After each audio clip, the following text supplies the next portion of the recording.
Et alors, bonjour à tous, ça me fait un grand plaisir de vous retrouver.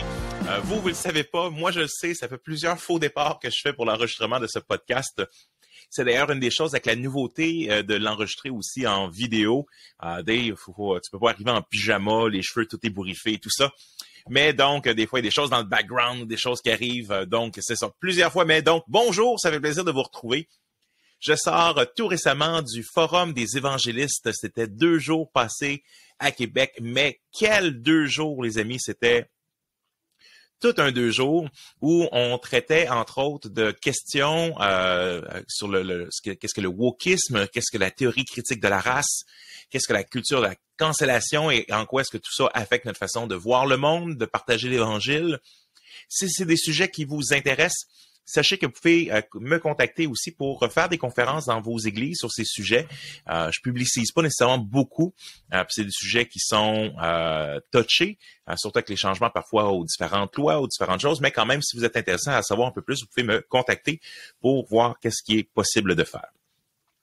Aussi, pendant le Forum des évangélistes, j'ai fait un nouveau lancement. C'était un projet que j'avais à cœur depuis au moins 2009, donc nous sommes en 2023.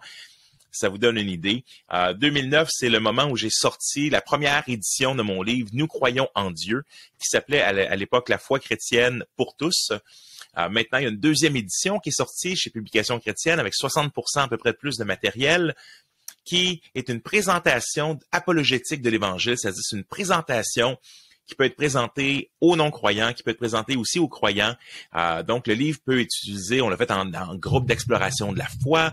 Donc, ça, c'est un petit groupe où les gens mangent ensemble, on apporte amis chrétiens, amis non-chrétiens, on lisait un chapitre, on en discute autour d'une bonne bouffe.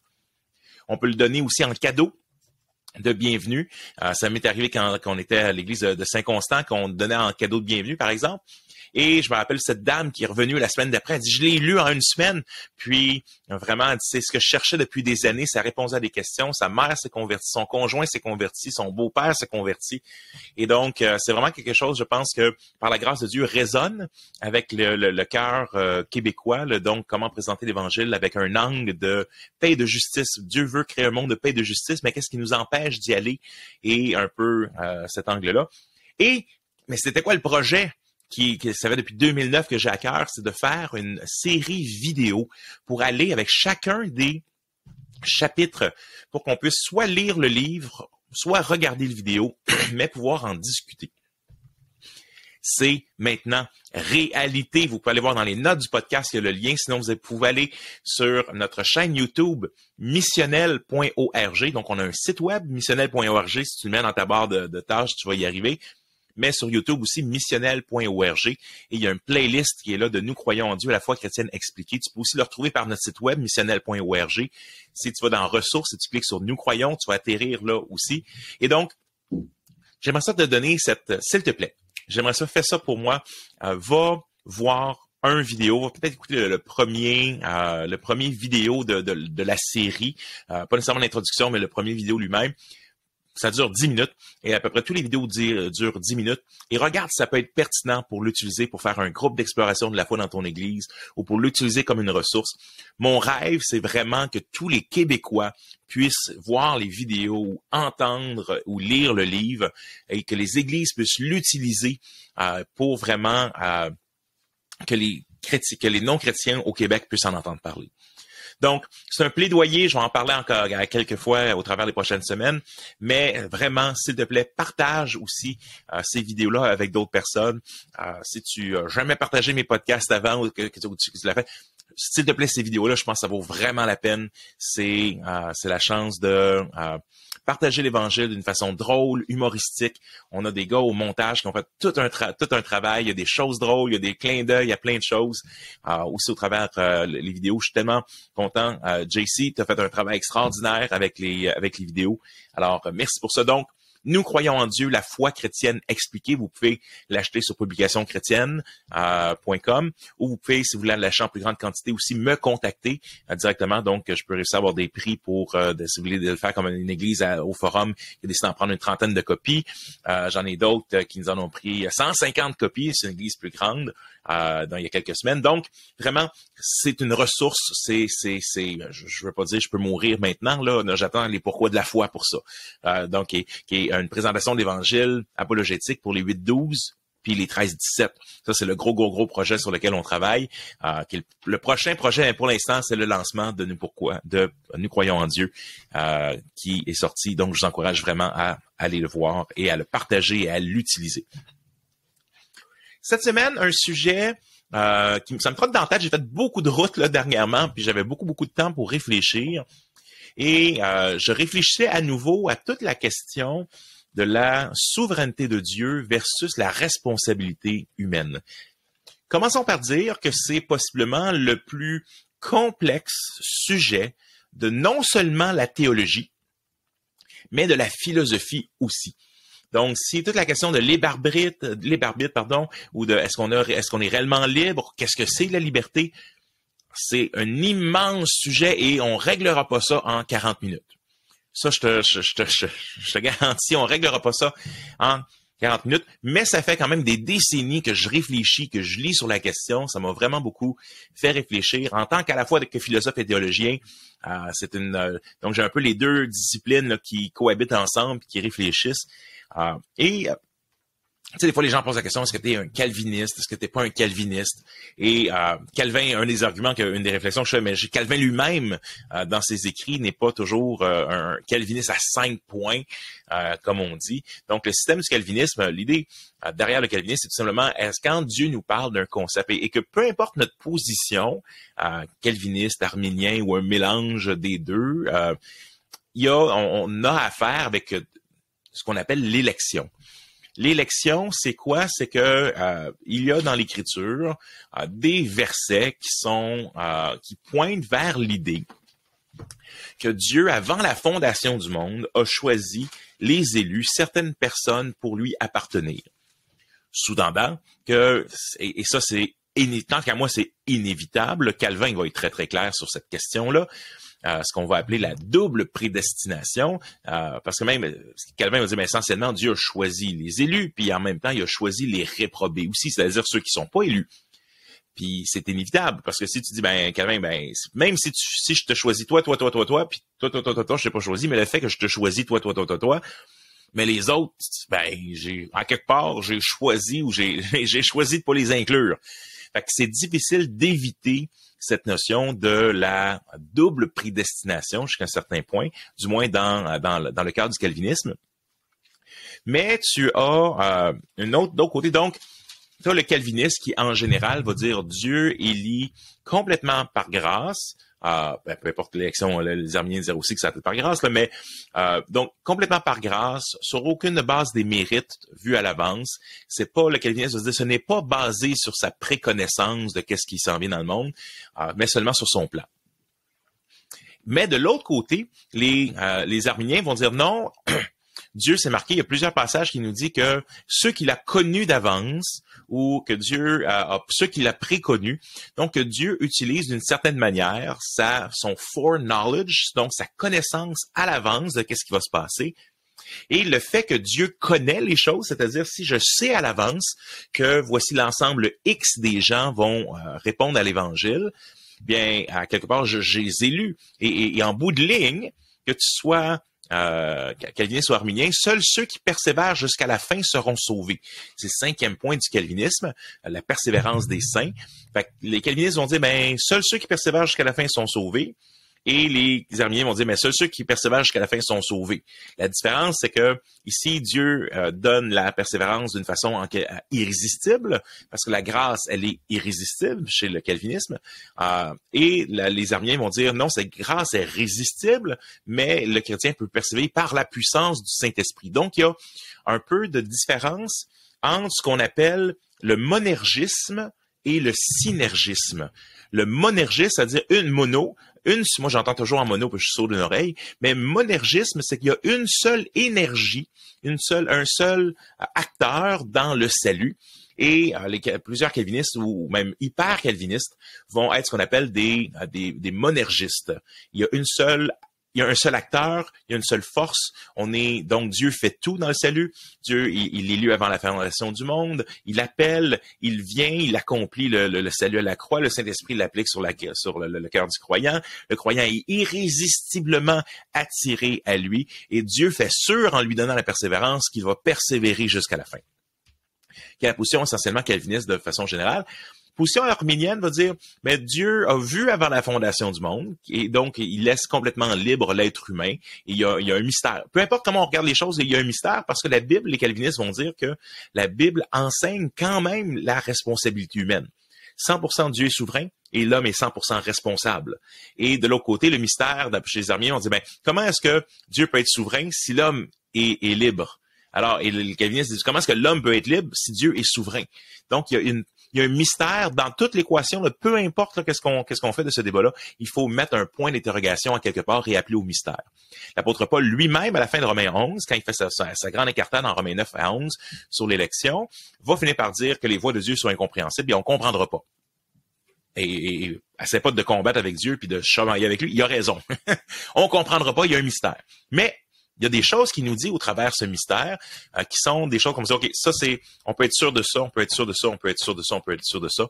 Puis à ce moment-là, quelles sont les conclusions des certitudes qu'on a, puis les choses mystérieuses, on les laisse à Dieu. Nous sommes concernés, Deutéronome, je pense, 29. Toi, tu es concerné par ce qui a été révélé. Les autres choses sont réservées à l'Éternel. Il faut accepter, il faut faire un deuil. De dire, hey, les choses que je comprends pas, c'est pas qu'elles sont pas vraies, c'est pas qu'elles sont pas importantes, c'est que je vais les laisser à Dieu. Et c'est important de laisser le mystère à Dieu. Il n'a pas assez des fois on remplit les mystères, puis là, ce qui arrive des fois, c'est que une part de mystère ou une part qui nous semble logique finit par occuper la plus importante des places dans la réflexion théologique et finit par annuler plusieurs des choses que la Bible nous dit clairement. Alors, tu as les calvinistes, les arméniens. Les arméniens vont dire, à ce moment-là, la persévérance, elle est accessible à tout.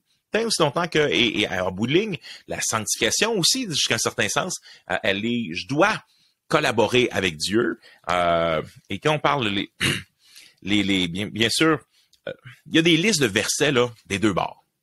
On dit les deux côtés vont arriver avec une liste de versets qui prouvent leur côté, puis pourquoi est-ce que moi j'ai plus raison que l'autre. Mais pour faire de la bonne théologie, il faut s'écouter, je veux dire, la théologie, là, c'est pas un jeu de bataille navale, le battleship. OK, mon Jean 3,16 tue ton Romain 5,22. Touché, coulé. C'est pas qui a le plus de versets. C'est une bonne théologie, c'est celle qui tient en compte l'ensemble des versets et qui tient en compte l'ensemble de la réalité. Par exemple, en 2 Corinthiens, chapitre 5, verset 20, soyez réconciliés, nous en supplions au nom de Jésus-Christ. Soyez réconciliés avec Dieu. Celui qui n'a pas connu le péché, il l'a fait devenir péché pour nous, afin que nous devenions en lui justice de Dieu. Donc, la réconciliation avec Dieu, l'initiateur du salut, là, si Jésus vient pas mourir sur la croix, là, dans tous les cas, là, il ne se passe rien, il n'y en a pas de salut. Et Jésus, ce qu'il fait à la croix, nous devenons justice de Dieu. Alors que nous étions péchés, Jésus prend sur lui le péché, lui qui était justice, il prend sur lui le péché pour que nous, pécheurs, devenions justice de Dieu. En lui. Et là, après ça, chapitre 6, verset 1, juste le verset d'après, « Puisque nous travaillons ensemble, puisque nous collaborons ensemble, nous vous exhortons à ne pas recevoir la grâce de Dieu en vain. » Puisque nous travaillons avec Dieu. Et plusieurs passages vont arriver à cette idée, l'être humain, Dieu invite l'être humain dans des œuvres préparées d'avance. Et là, c'est là la tension, puis la tension sera toujours là dans l'Écriture. Et c'est ça, entre la responsabilité humaine et la souveraineté de Dieu. C'est par la grâce que vous êtes sauvés par le moyen de la foi, cela ne vient pas de vous, afin que personne ne puisse faire le fier ou non puisse être orgueilleux. Mais nous sommes son ouvrage et il y a des œuvres préparées d'avance afin que nous les pratiquions. Ou ce qu'on oublie, c'est que des fois, le calvinisme, ou particulièrement l'hyper-calvinisme, a l'impression que si nous laissons une place quelconque à l'être humain pour répondre à la grâce de Dieu, eh bien, nous volons la gloire à Dieu. Ça, c'est l'hyper-calvinisme. Mais comme Chuck Swindoll le disait, un prédicateur, un théologien, était président de Dallas Theological Seminary pendant des années, le disait, mais la Bible, elle est écrite non pas à Dieu, mais elle est écrite aux chrétiens. Et pourtant, il y a plein de commandements dans le Nouveau Testament qui sont adressés aux chrétiens de persévérer, de pas lâcher, de relever nos manches, de pas... Et ça, c'est... Donc, c'est pris pour acquis que le chrétien est demandé, comme ici, collaborons ensemble avec Dieu. Il y a ce qu'on appelle, il y a une dose de synergisme. Donc, sur le spectrum, entre le monergisme, il y a un seul acteur, et le synergisme. Et là, ce qui va plus loin que le synergisme, c'est essentiellement ce qu'on appelle le pélagianisme. Donc, c'est la théorie de Pélage qui, grosso modo, la théorie va dire que l'être humain est bon et peut gagner lui-même son ciel, peut essentiellement pas vraiment besoin de Dieu pour être capable. Et donc, le pélagianisme va beaucoup plus loin et va dire non, c'est complètement l'être humain qui est capable de. Et ce qui est intéressant, c'est que le point de vue, donc t'as l'hypercalvinisme, t'as le calvinisme, t'as l'arminianisme, t'as le pélagianisme qui est clairement à l'extérieur et qui a été rejeté pendant toute l'histoire de l'Église, et souvent il a été tout le temps condamné. Mais la position arminienne, souvent, elle a été traitée par les calvinistes de semi-pélagienne. Et donc, c'est pas une qualité de dire que t'es un semi-pélagienne, c'est un peu l'équivalent de dire que t'es un semi-hérétique. Ça prend pour acquis que la position, elle est en dehors de l'orthodoxie.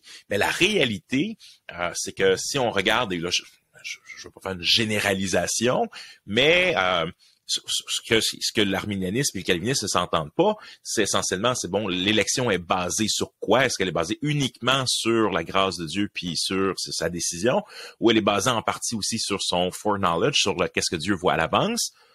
Et dans tous les deux, comme je vous disais, mais les deux, si on prend le temps de regarder, mais croient que le chrétien doit persévérer jusqu'à la fin pour être sauvé.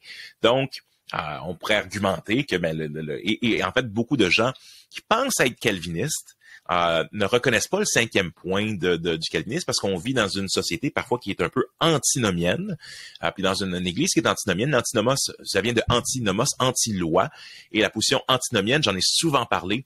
Si vous voulez aller plus loin là, dans cette réflexion d'antinomienne, c'est quoi le faux évangile et la tension entre les œuvres et la grâce, les œuvres et la foi, allez voir ma série sur Galates. Donc, sur notre site missionnel.org, Galates est mon livre favori.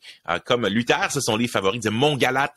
Mais j'ai fait une série qui s'appelle L'Évangile au masque de fer, qui est essentiellement un peu l'Évangile au masque de fer, fait un clin d'œil aux Trois Mousquetaires, la suite, quand t'as le roi, dans le fond, je pense que c'est Louis XIV, qui avait été enfermé dans un cachot. Il était 2 jumeaux à la naissance, et donc il y avait son frère jumeau qui a été enfermé dans le cachot. Et donc, l'Évangile au masque de fer, c'est des fois on peut prendre le faux évangile pour le vrai.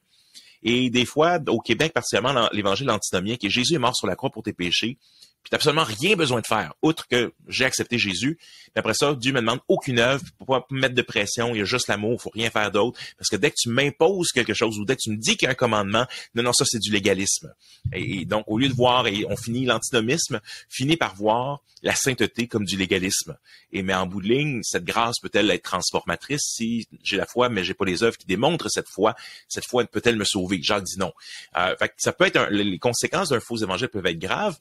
Mais dans un contexte particulièrement québécois qui est très antinomiste parce qu'on sort du catholicisme, puis donc on réagit. On était sauvés non pas de nos péchés, mais on était sauvés du catholicisme.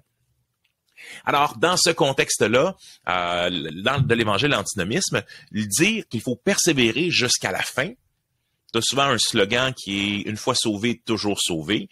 Des fois, j'aime pas du tout les slogans. Je déteste les slogans, en fait, jusqu'à un certain point, parce que tu peux les comprendre d'une bonne façon, tu peux les comprendre d'une mauvaise façon. Et c'est vrai aussi j'en parle dans ma série sur Galates, sur le sola fide, parce que Martin Luther lui-même dira « nous sommes sauvés par la foi seule », mais la véritable foi n'est jamais tout seul. Ça fait pas un beau slogan. Tu sais, parce que ce que Luther veut dire, c'est qu'on n'est pas sauvés, nous sommes sauvés sans aucun de nos mérites, mais nous sommes sauvés pour des œuvres de charité. Donc, la différence, donc, il n'y a pas une œuvre méritoire qui peut nous sauver, mais les œuvres sont nécessairement, les œuvres de charité, les œuvres de l'esprit, les fruits de l'esprit, il y a plusieurs façons de les appeler, sont nécessairement là dans la vie du chrétien. Donc, il peut pas être sauvé sans ses œuvres de charité, mais qui sont produites par la grâce de Dieu. Donc, il y a cette tension-là, mais dans le milieu antinomien, une fois sauvé, toujours sauvé peut être compris comme une fois que j'ai fait ma profession de foi, peu importe ce qui arrive, je suis sauvé pareil. Mais Luther aurait été absolument contre cette idée-là. C'est pour ça que le slogan lui-même, par contre, une fois sauvé, toujours sauvé, est vrai dans ce sens, mais si tu es un élu, ben une fois que tu es sauvé, mais je veux dire, tu peux pas te déséluiser. Là. C'était même un de mes premiers travails. C'était le premier travail que j'ai fait au séminaire biblique là, au début des années 2000. Les élus peuvent-ils perdre le salut? Point d'interrogation. Poser la question, c'est déjà y répondre. Parce que Dieu t'a été choisi toute l'éternité, puis donc tu es un élu, ou que Dieu ait vu de toute l'éternité que tu es un élu, mais c'est seulement les élus qui persévèrent, puis Dieu a vu que tu persévérais, mais tu peux pas faire autrement non plus. Donc, ça règle pas, le fait de voir à l'avance règle pas d'une certaine manière le fait que Dieu a quand même choisi de créer le monde, que dans lequel tu décides de choisir Jésus. Tu as décidé de te créer toi, il aurait pu créer d'autres personnes. Donc, on arrive au même problème, ce qu'on accuse le Dieu du calvinisme de faire, de choisir une gang d'individus, mais l'arminianisme, on pourrait dire la même chose, mais on pourrait accuser Dieu d'avoir choisi un groupe d'individus dans ce monde-là qu'il a décidé de créer. Fait qu'on n'évite pas d'une certaine manière une prédestination. Mais une des questions et c'est la question qu'on veut se poser, mais à ce moment-là, comment est-ce qu'on devrait vivre? Est-ce qu'on a véritablement des choix? Est-ce que la liberté existe? C'est ces questions-là qui sont plus pratiques puis qui ont un impact dans notre vie chrétienne. Et tout ça pour revenir à l'idée que l'antinomisme nous dit, mais je peux être sauvé, once save, always save, une fois sauvé, toujours sauvé. Mais c'est pas le point de vue du calvinisme. Le point de vue du calvinisme, c'est la persévérance des saints. Et le point de vue de l'arminianisme, c'est les saints doivent persévérer. Ce qui nous reste, c'est une position hérétique qui est la compréhension antinomienne d'une fois sauvé, toujours sauvé, parce qu'ils comprennent pas bien c'est quoi être sauvé. T'es sauvé pour être transformé, c'est Romains 8, nous sommes ceux qui ont choisi d'avance, il les a connus d'avance, il les a prédestinés, à être semblables à l'image de son Fils. Donc, si le but, c'est la sanctification, ceux qui l'appelaient justifier, ceux qui l'appelaient justifier, sanctifier, etc., si le but, c'est la sanctification, s'il n'y a pas de sanctification du tout, mais t'as pas été entrepris par Dieu. Là. Donc, il y a une différence. Dieu, on sera pas parfait. On demeure, comme disait Martin Luther, simul justus et peccator, c'est-à-dire à la fois juste et pécheur, mais on demeure dans cette tension-là. Mais de comprendre la version antinomienne d'une fois sauvé, toujours sauvé, c'est une hérésie parce que c'est un faux évangile. Par contre, la conception, une fois sauvé, toujours sauvé, dit dans le cadre du calvinisme, ou qui nous dit que l'élu, il peut pas perdre ce salut-là. C'est vrai, les élus ne peuvent pas perdre le salut. De l'autre côté, les arminiens vont dire, oui, tu peux le perdre, mais souvent la position dominante chez les arminiens vont dire, si tu le perds, si t'es parti, tu as commis l'apostasie, tu peux pas revenir. Parce qu'il y a certains passages qui nous parlent de commettre l'apostasie. Et il y a beaucoup de passages qui nous parlent de « si vous demeurez dans la foi ». 1 Corinthiens 15, voici l'évangile que j'ai reçu, et le Christ est mort, accordément aux Écritures, après ça, il est apparu à moi, aux 500, à Pierre, etc. Et c'est l'évangile qui vous sauve. Si vous le retenez dans les termes que je vous l'ai annoncés, sinon vous auriez cru en vain. Donc, il y a un ensemble de « si » que des fois, calvinistes ne savent pas trop quoi faire avec, parce que si tu le retiens, mais si tu le retiens pas, si tu transformes l'évangile, si tu le trafiques, si tu le détruis, cet évangile-là, non, ne sauve pas, parce que c'est rendu un faux évangile. Fait que les questions de comment ça se vit sur le terrain, mais en bout de ligne, le résultat est le même. Les élus vont persévérer jusqu'à la fin, puis les élus, mais Dieu a vu qu'ils persévéraient jusqu'à la fin. Fait que des fois, ça aide. Je vous dirais, il y a vraiment une chose importante là, qui aide beaucoup en théologie. Voyons, avant de voir c'est quoi les différences entre les points de vue, essayons de voir, y a-t-il des points d'attache où ils sont semblables? Fait que dans ce cas-ci, si tu vois que les deux disent qu'il faut que tu persévères jusqu'à la fin pour être sauvé, mais tout le débat, est-ce que je peux perdre le salut ou pas, il est comme pas vraiment un débat, une question pertinente. Parce que le calviniste dit non, tu peux pas perdre le salut, mais il y a beaucoup de gens qui vont aller dans l'église qui ont une fausse foi, ou ils n'ont pas la foi salvatrice, qui semblent être chrétiens puis qui quittent. Puis de l'autre côté, mais ils vont dire, non, il y a des gens qui peuvent expérimenter vraiment la foi chrétienne, puis l'élection est conditionnelle, mais en bout de ligne, Les véritables élus, mais c'est ceux qui persévèrent jusqu'à la fin. Mais tu peux perdre quelque chose, mais les véritables sauvés, ceux qui persévèrent jusqu'à la fin, c'est une classe particulière d'élus là, jusqu'à un certain point. Ce qui n'est pas sans fondement biblique non plus.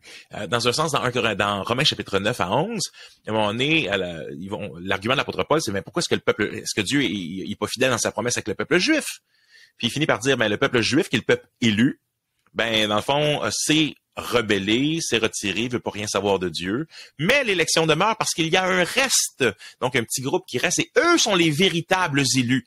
Donc, il y a comme deux niveaux dans l'Écriture. On l'a dans l'Ancien Testament la même chose, c'est que tu as toujours le peuple élu, dans lequel a beaucoup de chrétiens, en guillemets, de croyants, de non-croyants. Et donc, mais il y a un reste. Et quand on parle des élus qui persévèrent jusqu'à la fin, mais souvent, c'est le reste. Fait que les Arméniens diraient, mais oui, Dieu a élu une gang de personnes, il a élu l'Église ou les gens qui sont à l'intérieur de l'Église pour être sauvés, mais seul le reste sera sauvé à la fin. Alors que le calviniste va dire non, les élus, quand on parle d'élus, ça vise particulièrement les gens qui ont été élus depuis la fondation du monde et que c'est impossible qu'ils déchoient de la grâce. Les Arméniens vont dire, mais le nom élu, on va le voir dans l'Ancien Testament, le peuple est élu, mais on va voir qu'ils vont renoncer à cette élection-là, qu'ils vont désobéir à Dieu, mais Dieu va rester fidèle au reste, puis va accomplir sa promesse.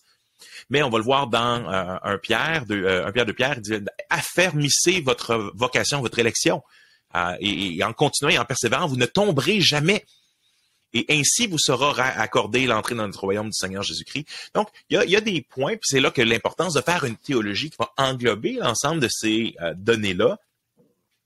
De dire, l'élection est telle, puis c'est un des points que le calviniste va dire, l'élection est inconditionnelle. Les arméniens vont dire, l'élection est conditionnelle.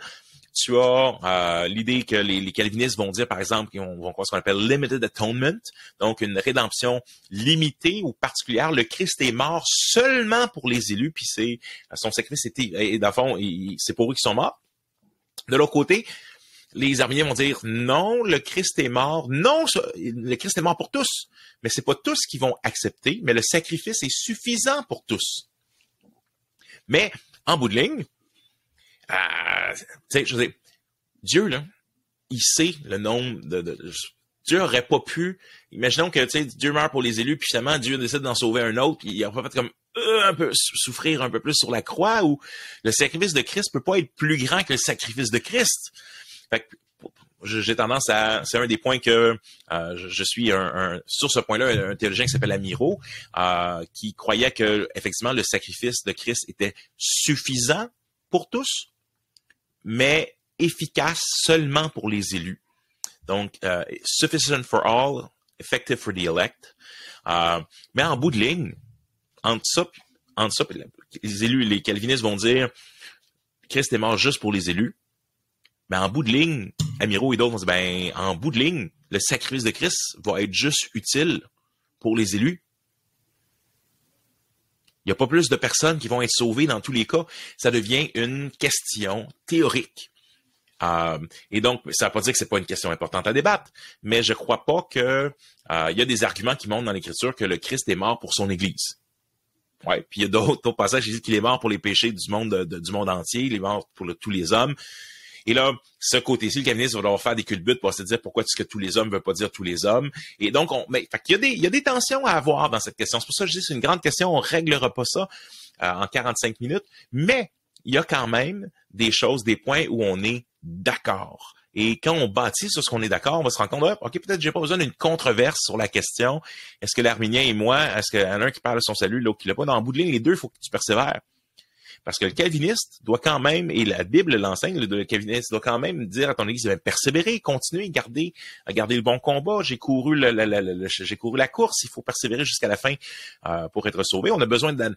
Fait que le chrétien, lui, qui est là puis qui entend ça, si le chrétien il entend, peu importe ce que tu fais, tu vas être sauvé. Ça, c'est ce qu'il entend. Si je t'ai élu, Dieu m'a élu, bing, peu importe ce que je fais, je vais être sauvé. C'est pas ça que l'Écriture enseigne.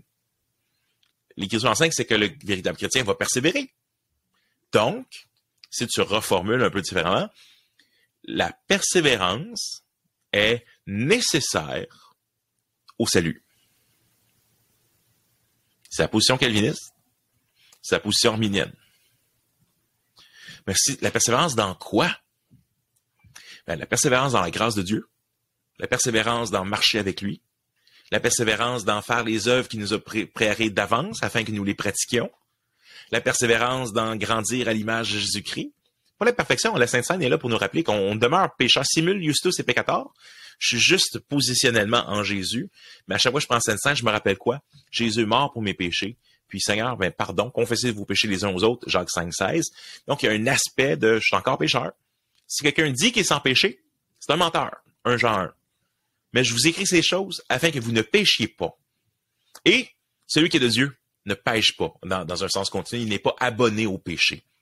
Il combat contre le péché. Puis il sait que si nous péchons, nous savons que nous avons un avocat auprès du Père, Jésus-Christ le juste, qui intercède pour nous. Donc, simul justus et peccator. Mais je vais continuer à marcher. Si je marche dans l'autre direction, où je dis Jésus, c'est pas Dieu, ou Jésus, je le renie, ben, c'est pas mal un signe que ta foi, c'est pas une foi qui sauve. Que tu aies été pas élu, ou que tu aies été élu puis tu l'aies rejeté. Dans tous les deux cas, la destination risque d'être la même à la fin. Donc, il faut tenir cette tension, la persévérance. Si on dit la persévérance est nécessaire au salut. Si on dit certaines œuvres de charité, ou les œuvres préparées d'avance, sont nécessairement dans la vie du chrétien. Mais quand on inverse les choses comme ça, on se rend compte, si la persévérance est nécessaire, si certaines œuvres sont nécessaires, est-ce que je suis sauvé par la foi seule? Et c'est là que c'est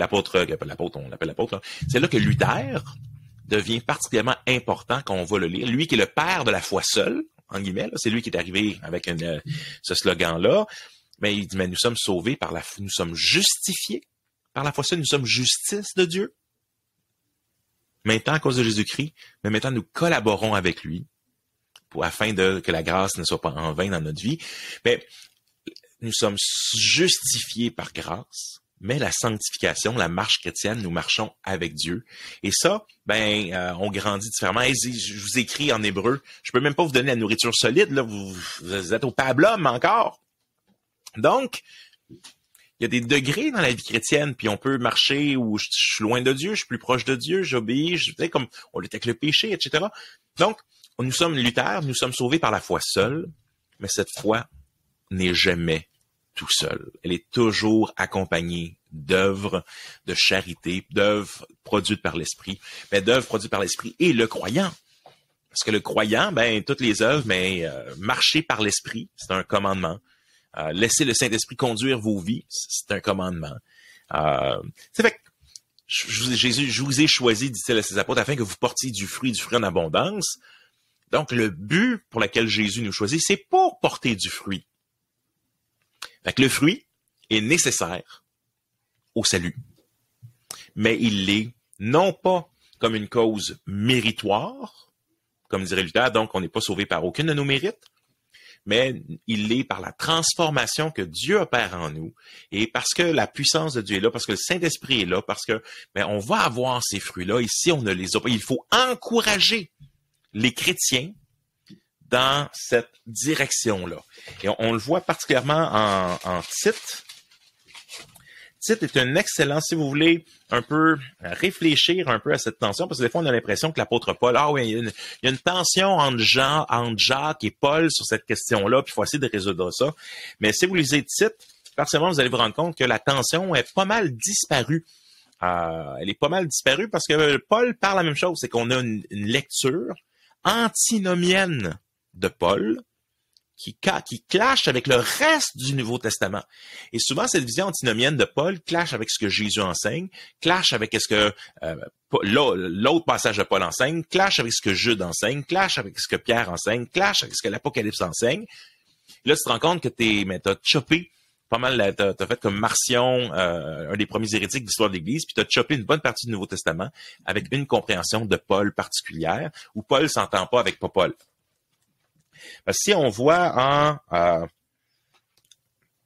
en Tite, chapitre 2, verset 11, « La grâce de Dieu, source de salut pour tous les hommes, a été manifestée. » Clin d'œil ici à tous les hommes, là, mais je ne rentrerai pas dans le débat ici. Elle nous enseigne, donc cette grâce de Dieu qui a été manifestée, elle nous enseigne à renoncer à l'impiété, c'est-à-dire tout ce qui est à l'encontre de ce que Dieu demande, de renoncer au désir de ce monde et à vivre dans le siècle présent d'une manière sensée, juste et pieuse.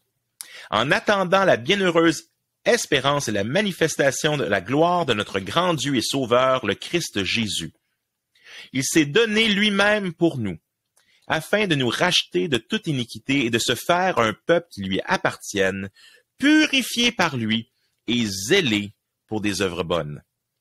Ainsi dois-tu parler, exhorter et reprendre avec une pleine autorité, que personne ne te méprise. Et là, il continue et on pourrait... on continue, ça vaut la peine. Là, il donne un ensemble de... C'est quoi les implications de ça? Début du chapitre 3. Rappelle-leur d'être soumis au gouvernement et aux autorités, d'obéir, d'être prêt à toute bonne œuvre, de ne médire de personne, d'être paisible, conciliant, plein de douceur envers tous les hommes. Car nous aussi, nous étions autrefois insensés, désobéissants, égarés, asservis à toutes sortes de désirs et de passions, vivant dans les méchancetés et dans l'envie, odieux et nous haïssant les uns les autres. Mais lorsque la bonté de Dieu, notre Sauveur et son amour pour les hommes ont été manifestés, il nous a sauvés, non parce que nous aurions fait des œuvres de justice, non, on n'a pas de mérite là-dedans, là, mais en vertu de sa propre miséricorde, donc c'est lui qui est l'initiateur du salut, par le bain de la régénération et le renouveau du Saint-Esprit. Donc, toute la nouvelle naissance, le symbolisme que le baptême a de mourir avec Christ, de ressusciter, de naître de nouveau. Donc, nous sommes sauvés par la justice de Jésus et en naissant de nouveau. Il a répandu sur nous avec abondance par Jésus-Christ, en parlant du Saint-Esprit, par Jésus-Christ notre Sauveur, rempli de l'Esprit, afin que, justifiés par sa grâce, nous devenions hérités dans l'espérance de la vie éternelle. Une chose à noter, chez l'apôtre Paul, la vie éternelle est toujours future. Chez l'apôtre Jean, il en parle dans sa dimension présente. La vie éternelle, c'est de le connaître, toi, le seul vrai Dieu, celui que tu as envoyé, Jésus-Christ. Cette parole est certaine, verset 8, et je veux que tu insistes là-dessus, afin que ceux qui ont cru en Dieu s'appliquent à exceller dans les œuvres bonnes.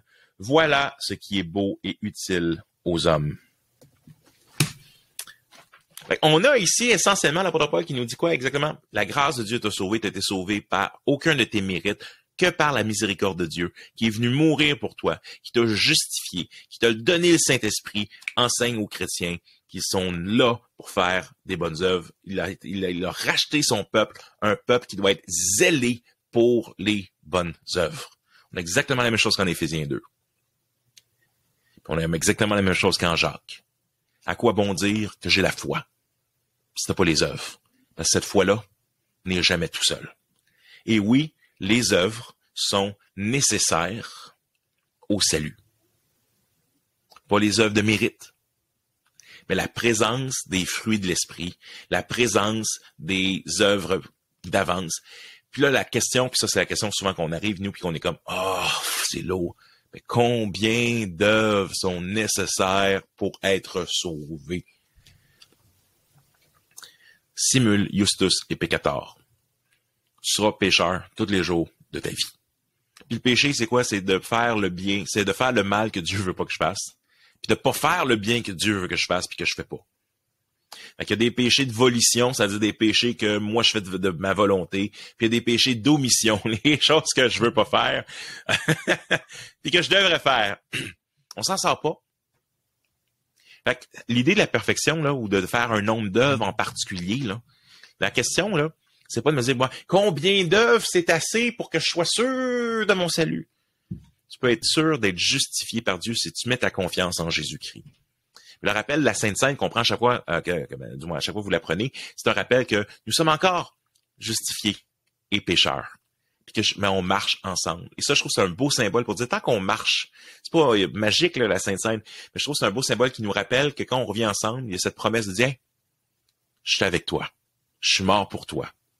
Puis nous, on dit, Seigneur, je t'aime, puis je déteste ce péché qui est dans ma vie. Aide-moi à grandir de plus en plus comme toi, de jour en jour, de gloire en gloire, de victoire en victoire. Fait qu'il n'y a pas un nombre prédéterminé. Parce qu'un arbre en porte 30, d'autres 60, d'autres 120. Mais ce qui est important, c'est ce que je vois, c'est ce que je marche avec le Seigneur. Puis est-ce que je vais dans la bonne direction, puis on s'exhorte les uns les autres, puis on s'encourage les uns les autres. Donc, on revient pour dire que dans toute la question calvinisme, arminianisme, L'élection, les deux pensent que seulement les véritables élus vont persévérer jusqu'à la fin. Donc les élus, c'est les véritables croyants. Ici, ben, les élus peuvent ne pas dire les véritables croyants, mais il y a quand même cette idée du reste. Il y a donc ceux que Dieu a vu d'avance qui persévéraient, qui vont persévérer, ils peuvent pas faire autrement. Donc dans les deux cas, tu as ça. Dans les deux cas, il n'y a pas de perte de salut réel par rapport à ceux que Dieu a préconnus d'avance. Et dans les deux cas, arminiens et calvinistes disent tous les deux qu'en bout de ligne, il faut que la persévérance est nécessaire, les œuvres de charité sont nécessaires pour, dans le fond, être sauvé à la fin. Maintenant, on en arrive à, mais alors, c'est la question en train de mes réflexions, est-ce que je suis vraiment libre? C'est-à-dire, est-ce que le danger du calvinisme et du monergisme, en bout de ligne, n'est-il pas d'arriver au fatalisme? Le fatalisme, c'est quoi? C'est que tout ce qui arrive doit arriver.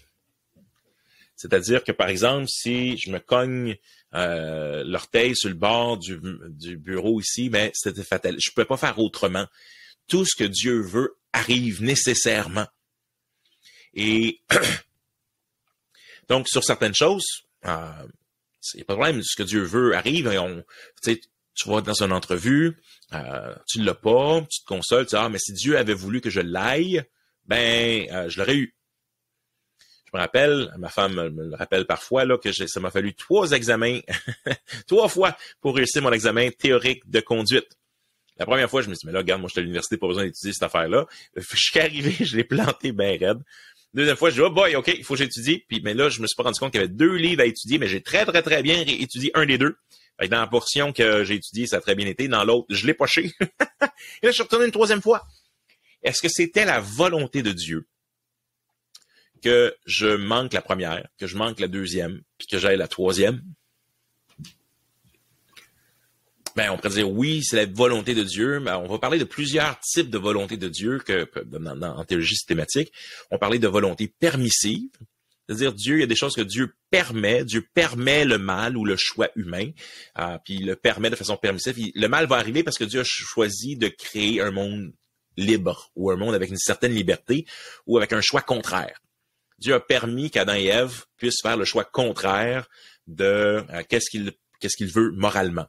Donc, on peut parler, il y a une volonté morale de Dieu qui est dans les 10 commandements. Dieu ne veut pas que tu adores d'autres idoles. Dieu ne veut pas que tu commettes l'adultère. Dieu ne veut pas que tu mentes. Dieu ne veut pas que tu convoites. Dieu ne veut pas que...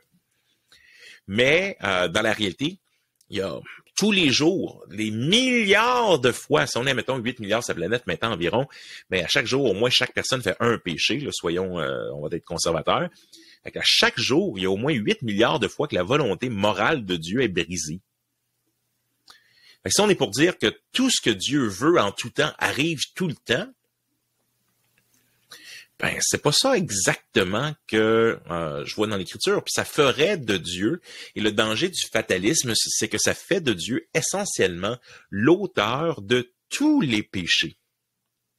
Le fatalisme, et j'ai certains amis calvinistes ou hyper calvinistes qui vont aller jusque-là, ben oui, parce que c'est la conclusion logique qu'ils vont, si Dieu est en contrôle de toutes choses, puis que les choses, et que rien ne pourrait arriver autrement que comment ça a été décrété. Donc, il y a une volonté permissive de Dieu, il y a une volonté morale de Dieu, et il y a une volonté que certains vont appeler décrétée ou secrète. C'est-à-dire que Dieu a décrété avant la fondation du monde, que Jésus devait venir sur la terre pour payer pour les péchés du monde. On voit ça en 1 Pierre 1, 20, 21. Donc, ce que ça me dit, c'est qu'il n'y a pas un monde possible que Dieu crée où la chute n'arrive pas. Parce qu'avant la fondation du monde, Dieu a décidé d'envoyer Jésus, puis il l'a décrété. Fait que la volonté décrétée, c'est qu'on a... c'est ce que Dieu a décidé de toute éternité, puis qu'il est dans ses décrets secrets. On ne sait pas, mais... il y a une volonté morale de Dieu. Une volonté... ce qui n'est pas clair qui est dans la volonté morale, c'est par exemple des passages comme « car ce que Dieu veut, c'est que tous les hommes soient sauvés et parviennent à la connaissance de la vérité ». Calvinistes vont jouer sur l'idée, peut-être que tout veut dire toutes les catégories d'hommes plutôt que tous les hommes ou tout le monde. Je suis pas convaincu de ça, parce qu'ils essayent de sauver essentiellement l'expiation limitée. et de dire, Dieu, Christ est mort seulement pour les élus, puis fait qu'à ce moment-là, tous les passages vont dire qu'il est mort seulement pour les élus, mais il y a plein de passages qui nous disent qu'il est mort pour les péchés du monde entier ou des choses comme ça. Je trouve que le fardeau de la preuve, tu regardes les gens, là, les deux bords, puis tu regardes lequel fait le plus de culbute.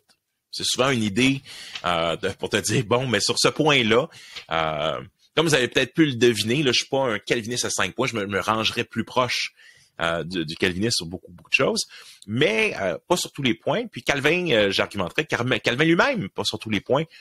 Et en bout de ligne, ce qui est important, c'est pas de suivre Calvin, c'est Calvin, c'est pas une Torah du ciel, tombée du ciel qui nous a écrit. Au contraire, je entends que Baptiste, par exemple, mais on croit pas au baptême des enfants. Calvin était pédobaptiste. Donc, il y a plein de choses que des fois, on a l'impression qu'on va pas en remettre en question certains points de Calvin, parce que bon, mais non, Calvin, c'est un homme, puis Calvin s'est trompé sur certaines choses.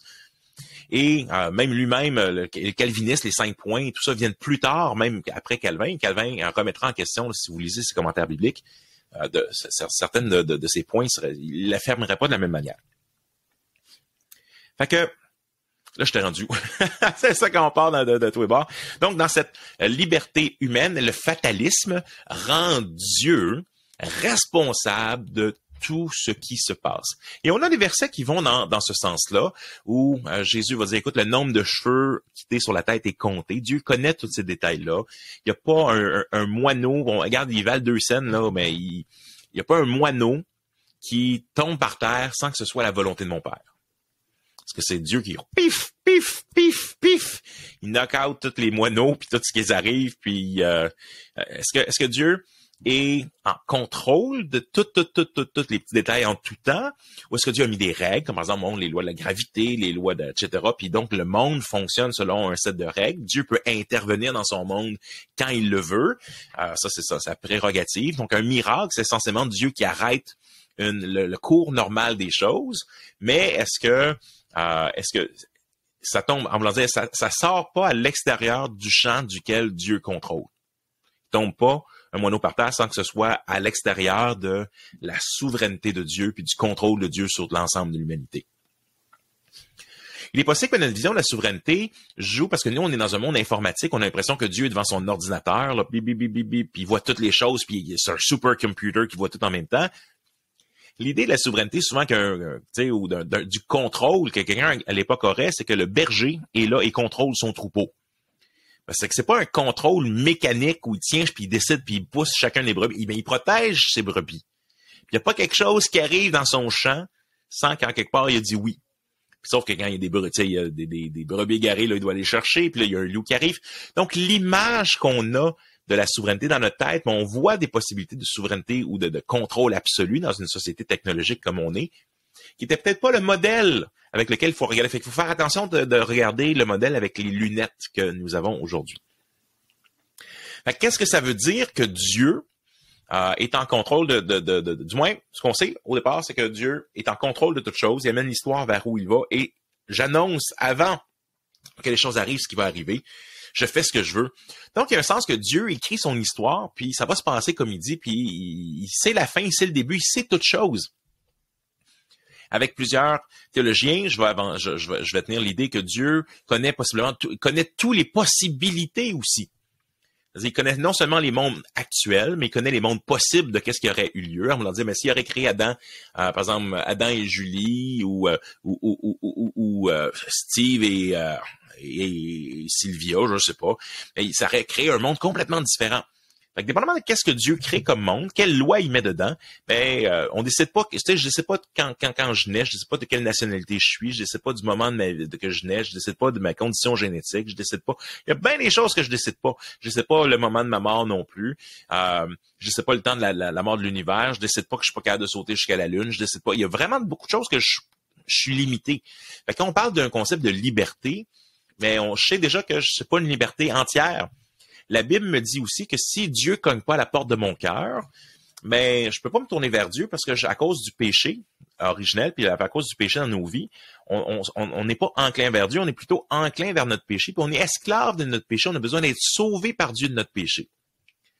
ou ce qu'il y a une variante ici entre le calvinisme et l'arminianisme. Le calvinisme va dire que la grâce est irrésistible. Alors, quand Dieu cogne à la porte de ton cœur, tu es irrésistiblement attiré comme un gros aimant parce que t'es aimanté. Fait que tu viens, t'es fait en métal, fait que tu viens. Alors que l'arminien va aussi dire que tu as besoin que Dieu cogne à la porte de ton cœur. Les deux disent ça. C'est pas que tu peux te tourner vers Dieu toi-même, ce qui est essentiellement la position pélagienne, mais l'arminien va dire non, tu as besoin de ce qu'on appelle la grâce prévenante. Dieu a besoin de cogner à la porte de ton cœur, mais il donne un moment, en guillemets, d'illumination, ou comme tu vas voir dans le livre des Actes, je pense que c'est Philippe qui dit aux pharisiens, « Homme au cou raide qui résistait au Saint-Esprit, tu veux rien savoir de lui. » Ou en Acte 13, quand c'est marqué que, bon, vous êtes jugés indignes de la vie éternelle en refusant puis en vous obstinant. Donc, il y a grâce irrésistible ou grâce résistible, mais dans tous les deux, il faut que Dieu cogne à la porte pour pouvoir permettre aux pécheurs de dire, écoute, l'initiative vient de Dieu dans le salut. Fait qu'il faut faire attention aux caricatures, hein, parce que et de bord et de l'autre, on accuse les arminiens dans le fond, que de pouvoir s'approcher de Dieu puis que tous les pouvoirs sont à l'homme. C'est pas la position arminienne. Puis le fatalisme est la position plus hyper calviniste, non pas calviniste par définition, parce que le calvinisme va enseigner les deux choses, souveraineté de Dieu et responsabilité de l'homme. Et c'est là que l'enjeu se fait, c'est que quand Nebuchadnezzar, par exemple, vient pour détruire Jérusalem, eh bien, il le fait de sa propre volition. Il est vraiment content, il veut conquérir le monde. Mais c'est marqué que Dieu utilise et donne le goût à Nebuchadnezzar de faire ça, entre autres parce qu'il va accomplir son jugement sur Israël. Puis une fois que le jugement a été fait sur Israël, Dieu se tourne vers Nebuchadnezzar et dit, parce que tu as attaqué mon peuple, tu t'as rempli d'orgueil, paf, tu péris, et ton royaume te sera retranché. Dieu est en compte de l'histoire. Dieu utilise Genèse 50 avec ses frères qui avaient vendu Joseph. Vous aviez voulu faire du mal, mais Dieu l'a tourné en bien, Dieu l'a utilisé, Dieu l'a prévu, Dieu l'a prédestiné. Fait que, est-ce que je suis vraiment libre? Mais la Bible nous dit que oui. Et c'est ça le mystère. Le mystère, c'est que le calvinisme, J.I. Packer, par exemple, l'évangélisation de souveraineté de Dieu, essentiellement, les deux sont vrais. Dans le calvinisme, on devrait affirmer les deux, sauf que dans la pratique, et c'est là que le nerf de la guerre est, dans la pratique, les gens finissent par dire, non, mais peu importe ce que je fais, c'est pas grave, parce que Dieu l'a prédéterminé. Mais Dieu a prédéterminé non seulement la fin, mais le moyen. On va dire, si Dieu a prédéterminé que tu allais perdre 100 livres, mais Dieu a prédéterminé non seulement la fin, mais il a déterminé aussi tous les jours quand tu as été au gym, puis que tu as mangé, puis Fait que ça, avoir ça dans notre caboche, là, ça marche pas. On n'a aucune motivation parce qu'on a l'impression que dès que la fin est prédéterminée, moi, je m'assis sur mon steak, puis j'attends. Puis essaie de convaincre quelqu'un qui est assis sur son steak, puis il dit, mais de toute façon, ça donne rien. Ou ça donne rien que je partage l'évangile avec mon grand-père, parce que si c'est un élu, de toute façon, il va être sauvé. Ça me donne rien de faire des bonnes œuvres, parce que de toute façon, si Dieu veut que je les fasse, il va faire que je les fais. Et là, donc, on finit par accuser Dieu de notre inaction. Puis au pire, ben là, j'ai trompé ma femme. Ben là, c'est pas vrai, là, mais j'ai trompé ma femme. Ben, c'est Dieu qui a fait faire ça. Parce que de toute façon, si Dieu avait pas voulu que ça arrive, ça serait pas arrivé. Fatalisme. Mais, et là, on se rend compte que les calvinistes ne vivent pas du tout comme ça. Alors, on leur dit, ils veulent pas que les gens vivent selon le fatalisme. Fait que le calvinisme enseigne que l'homme, Dieu est 100% souverain et que l'homme est responsable. Ça veut pas dire qu'il y a une liberté complète. Personne ne dit que la liberté complète en philo, c'est vraiment difficile à concevoir. C'est pas possible complètement. Mais que du côté de l'humanité, il est responsable et personne ne pourra dire, ben non, je suis pas pécheur ou non, j'ai pas décidé de choisir le mal. L'arminien va dire, non, l'homme est plus libre qu'on peut penser. L'homme est réellement libre.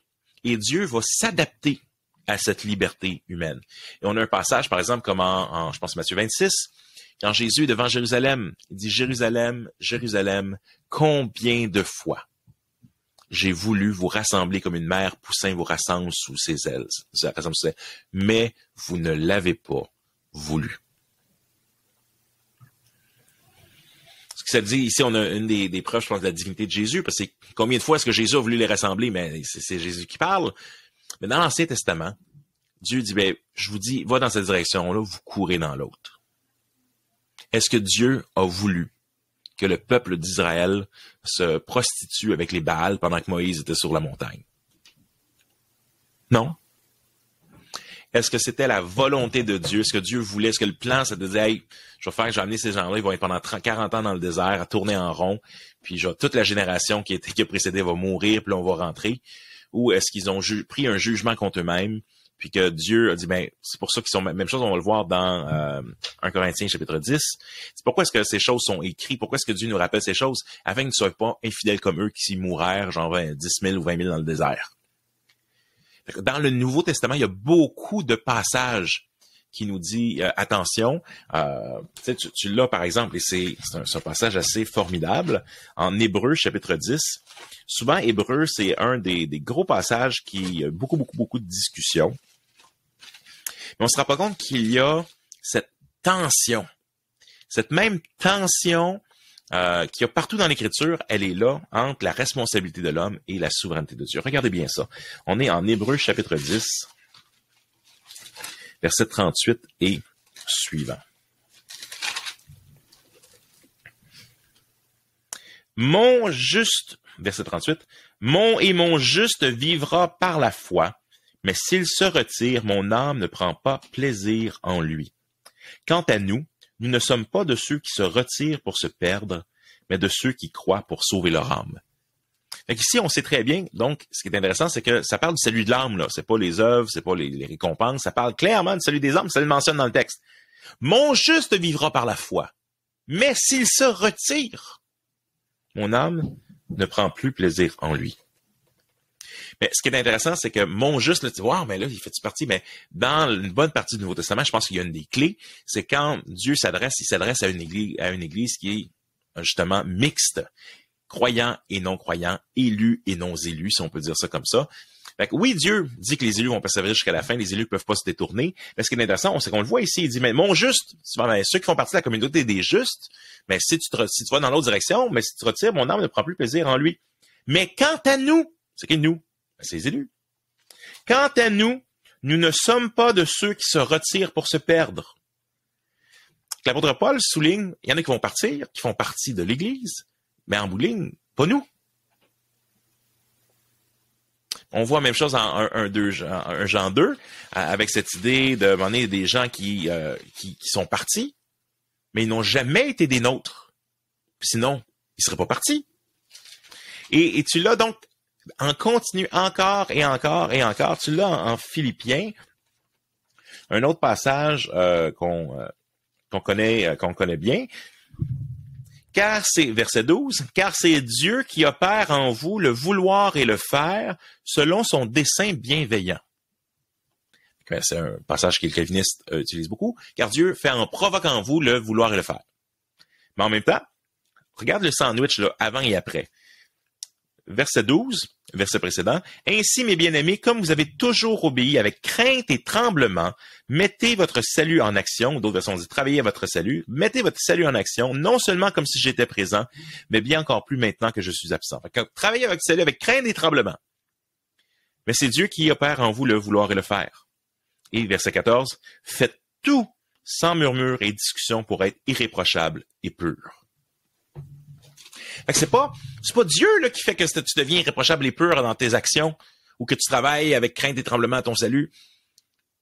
Mais en même temps, il dit oui, c'est moi qui te donne le vouloir et le faire. Notre cerveau explose. Mais justement, notre caboche, là, c'est là le mystère rentre en action. Le mystère rentre là parce que c'est les deux. Et c'est ce que je suggère, c'est qu'on doit avoir la confiance du calviniste en disant Dieu tient l'histoire dans sa main. Dieu protège ses élus. Dieu donne la persévérance. Même quand les choses vont mal, Dieu est là avec moi. Je peux prêcher l'Évangile parce que je sais que certains vont répondre. Dieu sait que des gens vont répondre. Puis le moyen que je prends, il va arriver jusque-là. Fait qu'il faut vivre. Et il faut prier comme des calvinistes. Mais en même temps, je vous dirais qu'il faut un peu vivre comme des arméniens sur le plancher des vaches. Puis pourquoi? Parce que mais d'éviter le fatalisme. En voulant dire, ce que je fais change et a un impact dans la vie. Comment est-ce que Dieu a prévu ça? Puis comment ça rentre dans sa prédestination? Puis tout le kit, j'en ai aucune idée. Dieu nous donne un indice que la préconnaissance fait partie de ça. Moi, je peux pas comprendre comment Dieu peut pas être fake en nous parlant. S'il connaît déjà tout ce qui se passe d'avance, ben, est-ce que ma relation avec lui est pas fake? J'ai aucune idée c'est quoi être immanent et transcendant. J'ai aucune idée c'est quoi être tellement grand, omniscient, omniprésent. J'ai aucune idée c'est quoi être Dieu. Aucune idée c'est quoi être Dieu. Je peux pas savoir comment Dieu fait. Dieu est hors du temps. Comment est-ce que Dieu peut être à la fois dans le temps et hors du temps? C'est même possible cette affaire-là? C'est un mystère. C'est qui Dieu est. Par contre, moi je suis concerné par qu'est-ce qui est révélé. Et dans la parole, Dieu nous parle d'une liberté concrète sur le chemin. Je mets devant toi la vie et la mort. Choisis la vie.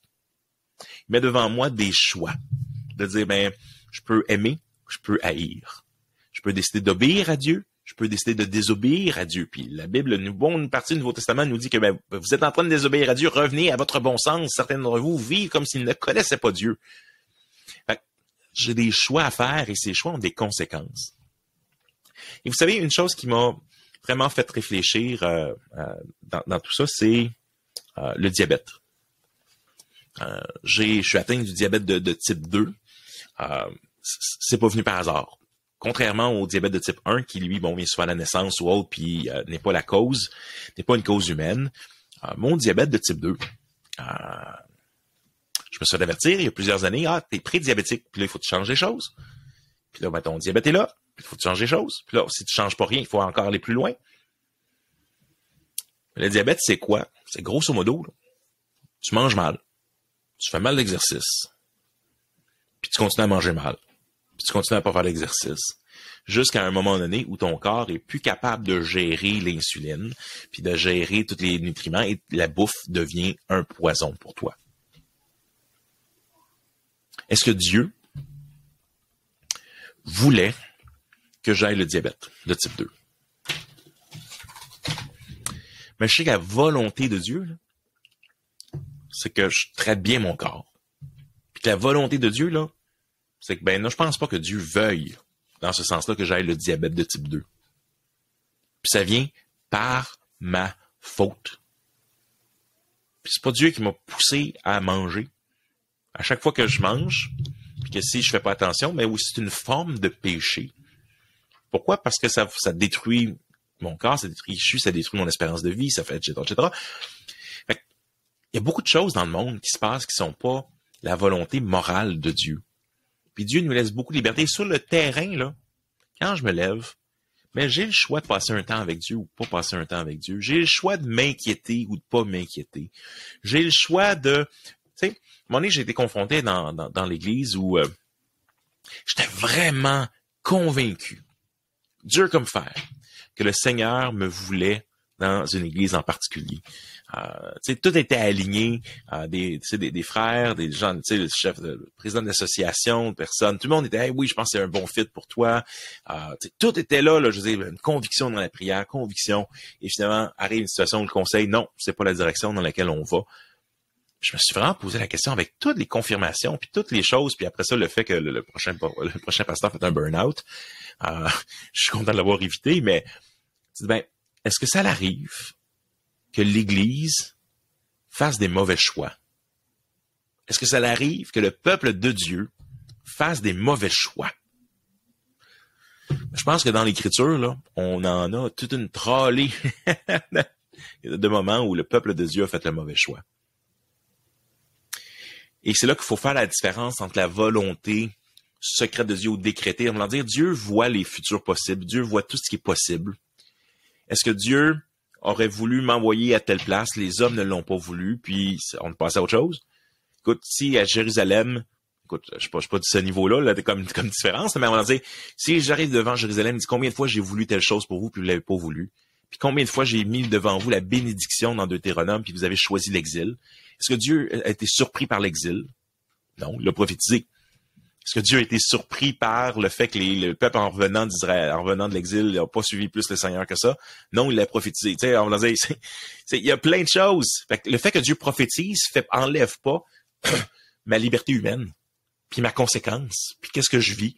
Puis veiller à ce que personne ne se prive de la grâce de Dieu. Mais des fois, j'ai ferme les robinets de la grâce dans ma vie. Puis des fois, j'ai ferme pour les autres. Puis des fois, je choisis, vous ne recevez pas parce que vous ne demandez pas. C'est Dieu qui dit ça, là. Mais là, en même temps, tu dis, mais là, si Dieu avait vu que je demanderais pas, tu sais, ben, il savait bien que je l'avais pas, puis s'il l'avait vu, puis qu'il le savait bien, puis en fait, en bout de ligne, il voulait pas que je l'aille, la patente. Puis là, c'est là que tu vois, hey, ton cerveau, il est en train de surchauffer, le gros. Ben, c'est justement ça. C'est qu'en se mettant trop longtemps dans les souliers de Dieu, on élimine la véritable liberté qui nous est présentée dans l'Écriture. Comment est-ce que les deux marchent? Je vais appeler au mystère. Je le sais pas. Mais je sais une chose. Le fatalisme, c'est pas biblique. C'est pas ça qui est présenté dans la Bible. La Bible nous parle d'une synergie avec Dieu. Hey, Dieu est l'auteur et le finisseur. Author and finisher of the faith, en hébreu. Jésus commence avec moi. Jésus continue avec moi. Jésus n'a pas fini avec moi. Jésus me glorifie. Jésus me sanctifie. Jésus m'amène avec lui. Il n'y a pas grand-chose dans tout ça là, qui est l'homme là-dedans. Là. Mais ce qu'il m'est demandé, c'est, hey, gars, collabore avec Dieu. Ma part à moi, ben, c'est de mettre mon salut en action, de vouloir vivre pieusement en Jésus-Christ, comme on l'a vu, la grâce de Dieu nous entraîne à rejeter l'impiété, les souillures du monde et tout ça. Fait que ma part à moi, là, je vais faire, comme tu dirais Augustin. Augustin était un de ceux qui a plus parlé de la prédestination dans les pères de l'Église. Comme le dit Augustin, ben, quand je vais prier, là, je vais faire comme si tout dépendait de Dieu. Puis une fois que c'est terminé, sur le plancher des vaches, avec la grâce de Dieu, dans le fond, je vais faire comme si tout dépendait de moi. Je vais faire le plus possible pour faire ce que Dieu me demande. Puis si je fais pas ce que Dieu me demande, ben c'est parce que je suis en train de courir dans l'autre direction, puis là, je suis pas dans la volonté de Dieu, ou du moins dans une des différentes volontés de Dieu. Est-ce que ça tombe à l'extérieur de ce que Dieu veut, ou de ce que Dieu permet? Ben non, c'est à l'intérieur de ça. Comment est-ce que ça marche? Je ne sais pas. Mais si ta conception de la souveraineté de Dieu annule le fait que tu es responsable, puis que ta vie, ta prière, ton évangélisation, ta marche chrétienne, ta façon d'éduquer tes enfants, change pas quelque chose, si ça t'amène à penser que ça change rien, tu crois à un mensonge. Fait que tu peux être super correct dans ta doctrine, puis vivre dans le champ, complètement. Parce que tu vis comme un fataliste. Puis ce que l'amène le fataliste, c'est que ça justifie notre péché ou notre inaction. De l'autre côté, mais écoute, non, hey, Dieu a un ennemi, il s'appelle Satan. Satan, il fait rien de ce que Dieu permet, à l'extérieur de ce que Dieu permet. Il a donné une laisse, là, puis il a le droit de faire, on le voit dans Job. OK, tu veux tester lui? OK, mais touche pas à sa vie. Puis il a touché à plein d'autres affaires. Il touché à sa famille, touché à ses richesses, touché à son bétail, touché à sa maison, il a tout détruit. Mais pourtant, Dieu a mis une limite. Puis Dieu l'a restauré par la suite. Fait que, un combat, quel combat? Mon Dieu ne règne-t-il pas? C'était le sujet d'un de mes messages il y a quelques années, mais non, le combat est réel. Je peux pas comprendre comment Dieu peut avoir un ennemi réel. Puis je sais que Dieu, en bout de ligne, va gagner, puis que Dieu met des limites au mal dans ce monde-ci. Mais comment est-ce que le combat peut être réel à ce moment? J'en ai aucune idée comment le combat. Ben, il dit veiller. Par quoi? Parce que le diable rôde comme un lion, dévorant, voulant savoir, rugissant, en cherchant sa prochaine proie. Même chose, l'apôtre Pierre va être, il dit, Satan t'as réclamé pour te passer au crible. Mais moi, je prie. Quand tu seras rétabli, affermis tes frères. Là, Jésus, à l'avance, dit, hey, Satan, tu vas faire une épreuve dans ta vie, tu vas la foirer, mais quand tu vas être rétabli, hey, moi, je vais être là. Paie mes brebis. M'aimes-tu, Pierre? M'aimes-tu? M'aimes-tu? Fait que, enlevons de nos têtes la prédétermination comme un fatalisme. En bout de ligne, ce que Dieu veut, il va arriver. Mais que ce soit pas ça qui soit dans notre tête. Ce qui soit dans notre tête, c'est tout ce qui est écrit dans le Nouveau Testament. Puis dire, ta vie, tes choix font une différence par la grâce de Dieu. Et que la grâce de Dieu, que le Saint-Esprit soit au centre de ta vie, et on va voir des choses que Dieu veut faire autour de nous. Puis on a cette confiance que ni la mort ni la vie ne peut me séparer de l'amour de Jésus-Christ. Car qui accusera les élus de Dieu? Personne, car c'est Dieu qui les justifie. Le meilleur des deux mondes. Le meilleur de ce que la prédestination, puis Dieu dit, hey, je suis là, puis je suis en contrôle du monde, même quand tout a l'air d'aller mal, puis toi, je te laisse ici pour une vraie guerre spirituelle, puis faire une différence dans un monde de ténèbres jusqu'à temps que je revienne. Agis.